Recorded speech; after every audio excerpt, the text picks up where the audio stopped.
yaitu tentang telinga.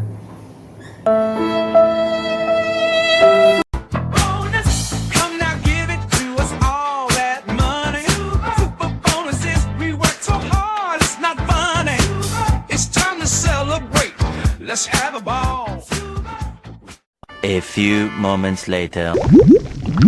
Assalamualaikum warahmatullahi wabarakatuh. Perkenalkan, nama saya Rifki Fahrizi Maharadi dengan NIM O291240015. Saya merupakan salah satu mahasiswa aktif dari Prodi Ilmu Kelautan, Fakultas Peternakan dan Perikanan Universitas Tadulako. Dan saya juga merupakan salah satu dari mahasiswa angkatan 2024 Prodi Ilmu Kelautan, tepatnya pada angkatan pertama. Nah, pertama-tama puji syukur kita panjatkan atas kehadirat Allah Subhanahu wa taala, atas segala rahmat, nikmat dan karunia-Nya kami selalu diberikan kesehatan untuk menjalankan segala aktivitas. Nah, berbicara tentang aktivitas, dalam kegiatan melaksanakan aktivitas sehari-hari, baik makhluk hidup seperti manusia maupun ikan dan hewan lainnya membutuhkan posisi tubuh atau keseimbangan tubuh yang tegak lurus dan tidak oleng. Nah, mengapa demikian? Karena betapa pentingnya struktur tubuh yang didukung oleh keseimbangan tubuh untuk makhluk hidup untuk menjalankan berbagai aktivitas. Nah, yang dimaksud dari keseimbangan tubuh tersebut yang mencakup yakni sistem osmoregulasi. Nah, sistem osmoregulasi tersebut yang mencakup tentang sistem keseimbangan tubuh yang digunakan seluruh makhluk hidup untuk berjalan, berenang, maupun melakukan segala aktivitas sehari-hari. Nah, sistem keseimbangan tubuh tersebut yang merupakan dan menjadi suatu pembahasan yang saya akan bahas pada video kali ini. Nah, teman-teman, pasti banyak teman-teman yang bertanya-tanya atau kurang paham apa sih atau bagaimana sih dari mekanisme yang mencakup tentang sistem keseimbangan tubuh pada ikan. Nah, pada kesempatan ini saya akan memberikan informasi mengenai penjelasan tentang sistem keseimbangan tubuh pada ikan. Yang pertama itu kita beranjak pada definisi. Sistem keseimbangan tubuh pada ikan dapat didefinisikan sebagai suatu adanya kerjasama atau kontribusi antara sistem saraf, organ-organ pada ikan, dan organ efektor. Pasti teman-teman bertanya kan, apa sih organ efektor tersebut? Nah, organ efektor tersebut yang dimaksud dapat mencakup seperti sirip. Nah, kita ketahui bersama bahwa sirip ikan itu terdiri dari 5 bagian. Yang pertama, sirip dorsal. Sirip dorsal tersebut terletak di bagian punggung ikan. Sirip dorsal memiliki 2 jenis pada ikan tergantung jenis ikannya. Ada sirip dorsal yang cuma 1 atau ada yang 2, sirip dorsal depan dan sirip dorsal belakang. Ada sirip anal, sirip kaudal, sirip ventral yang memiliki 1 pasang, dan sirip pectoral. Nah, kelima sirip tersebut berkontribusi dan memiliki peran maupun fungsi masing-masing dalam menjaga maupun mendukung ikan pada saat berenang. Yang mencakup dari bagian efektor ikan, yang kedua yaitu otot. Nah, sistem otot tersebut pada ikan yang memiliki kontribusi paling berpengaruh atau paling penting dalam sistem keseimbangan tubuh pada ikan. Organ otot tersebut yang menjadi organ pendukung dari pergerakan ikan untuk menjalani aktivitas sehari-hari, entah itu mencari makan, berenang, dan lain sebagainya. Nah, dalam sistem keseimbangan ikan, perlunya atau dibutuhkannya dalam ikan agar tidak terjadi yang pertama itu orientasi vertikal. Apa sih orientasi vertikal tersebut? Nah, orientasi vertikal dapat diartikan sebagai suatu kondisi ikan tidak tergerindil atau tidak terguling. Oleh karena itu dibutuhkannya sistem keseimbangan pada ikan agar ikan pada saat beraktivitas, berenang untuk mencari makan atau dan lain sebagainya. Oleh karena itu dibutuhkannya adanya sistem keseimbangan. Selain itu, sistem keseimbangan tubuh pada ikan sangat dibutuhkan pada ikan untuk mengatur kedalaman berenang maupun digunakan sebagai dalam sistem atau pergerakan manuver pada ikan. Nah, tadi di bagian definisi saya menjelaskan tentang adanya 3 organ yang berkontribusi dalam menjaga keseimbangan ikan. Yang pertama itu mencakup alat sensorik yang berkontribusi. Nah, alat sensorik yang berkontribusi pada sistem keseimbangan ikan mencakup yaitu kita kenal sebagai gurat sisi atau biasanya dikenal dalam pembelajaran yakni linea lateralis. Nah, gurat sisi atau linea lateralis itu terletak di bagian kulit ikan, bagian atas biasanya di dekat sirip dorsal agak ke bawah sedikit. Posisinya itu dia memanjang dari bagian kepala sampai di bagian ekor. Nah, gurat sisi atau linea lateralis tersebut pada ikan dapat memiliki fungsi yang baik dalam sistem sensorik agar menjadi faktor pendukung dalam menjaga keseimbangan tubuh ikan. Nah, apa sih fungsi dari gurat sisi ikan tersebut? Nah, fungsi dari gurat sisi ikan tersebut adalah yang mana dapat menjaga atau mendeteksi tekanan atau perubahan tekanan dan pergerakan air di lingkungannya.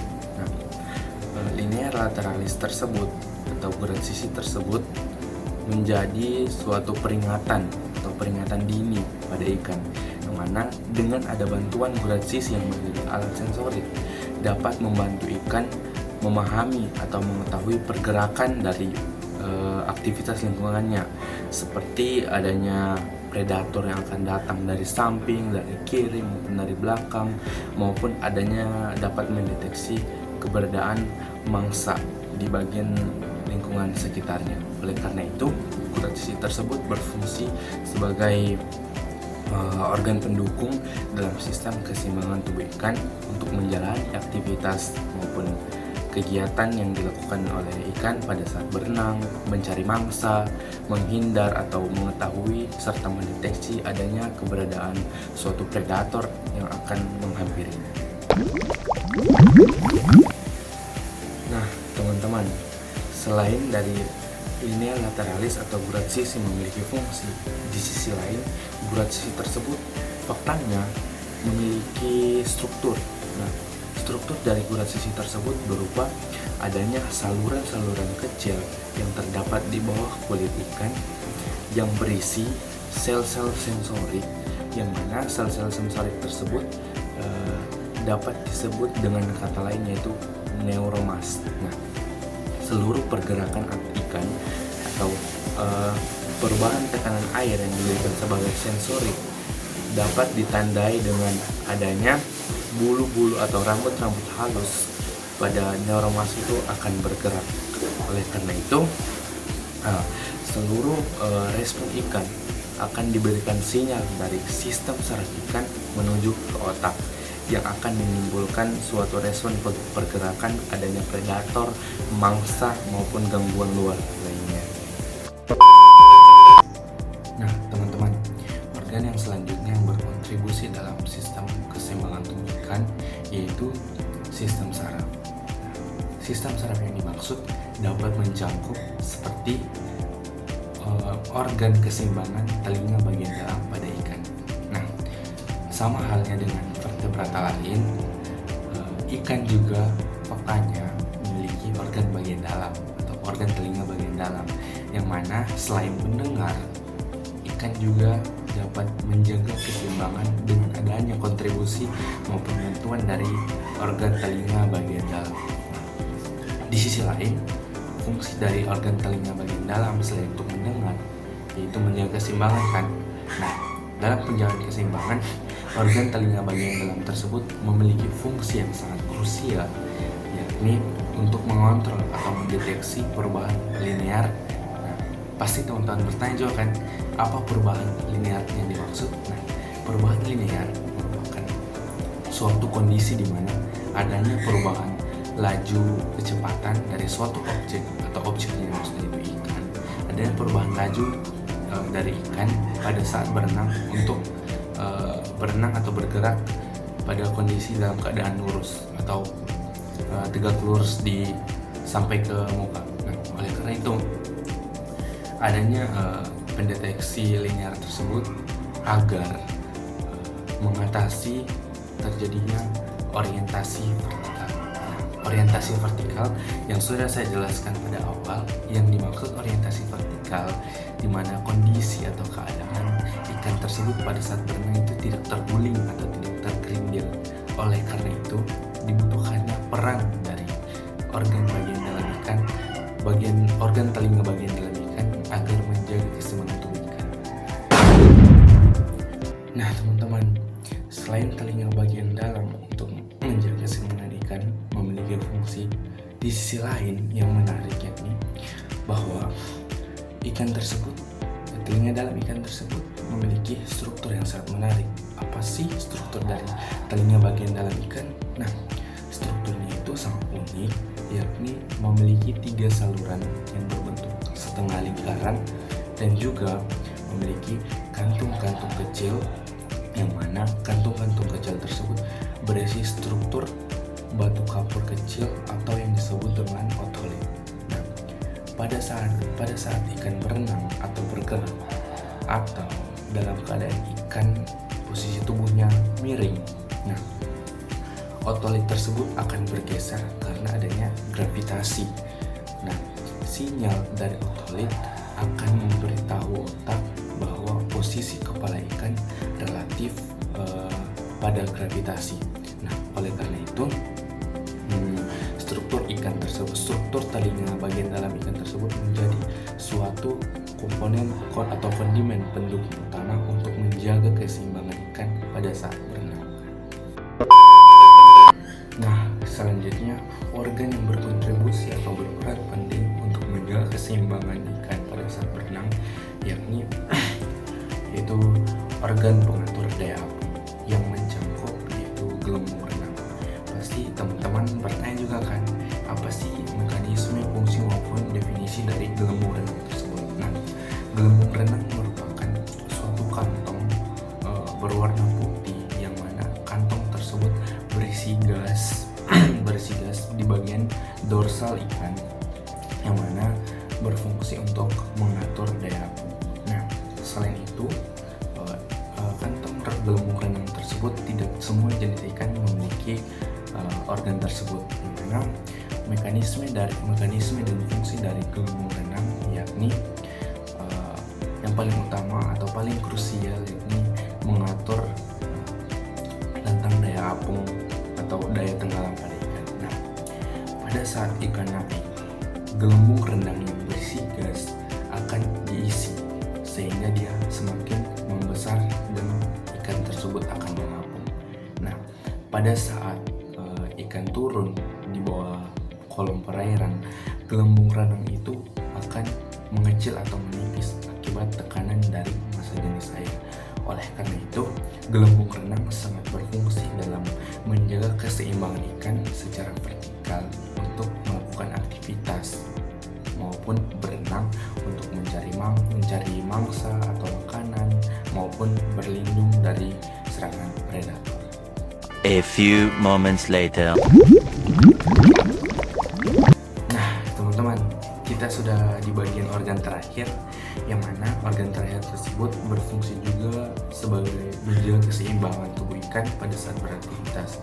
Organ yang dimaksud itu organ efektor, yang mana organ efektor yang sudah saya jelaskan mencakup 2 kondimen yaitu sirip dan otot. Nah, sirip dan otot itu memiliki keterkaitan yang akan kita bahas pada sesi ini. Nah, sirip merupakan alat penggerak utama untuk menjaga keseimbangan maupun pergerakan ikan pada saat beraktivitas. Sedangkan otot ikan merupakan sistemnya yang menggerakkan sirip-sirip tersebut untuk menjalani fungsinya. Nah, kita ketahui bersama bahwa sirip ikan memiliki 5 bagian. Yang pertama, sirip dorsal sekaligus sirip anal, yang mana kedua sirip tersebut memiliki fungsi kesamaan sebagai menjaga stabilitas. Sedangkan sirip kaudal yaitu memiliki fungsi sebagai penggerak utama atau pendorong utama, sedangkan sirip perut berfungsi sebagai pengereman. Yang terakhir, sirip pektoral yang mana memiliki fungsi untuk menggerak maju mundurnya pergerakan ikan. Nah, sirip-sirip tersebut berkontribusi pada pergerakan ikan untuk menjaga keseimbangan ikan. Nah, di sisi lain, dalam pergerakan atau menjalankan fungsi-fungsi sirip itu dibutuhkan adanya sistem otot tersebut yang merupakan titik utama untuk menggerakkan sirip-sirip ikan tersebut, yang mana dapat dirincikan bahwa otot ikan tersebut merupakan kunci penggerak utama dari kelima sirip tersebut. Oleh karena itu, otot dan sirip-sirip ikan berkontribusi untuk menjaga keseimbangan atau mengontrol keseimbangan pergerakan ikan yang akan beraktivitas berenang maupun mencari mangsa dan aktivitas lainnya. Oke, baik teman-teman maupun rekan-rekan sekalian, kita sudah di berada penghujung video ini. Mudah-mudahan apa yang saya sampaikan dapat bermanfaat dan menjadi investasi edukasi yang berkepanjangan untuk kepentingan personal maupun orang lain. Nah, sebelum saya tutup video ini, saya tekankan bahwa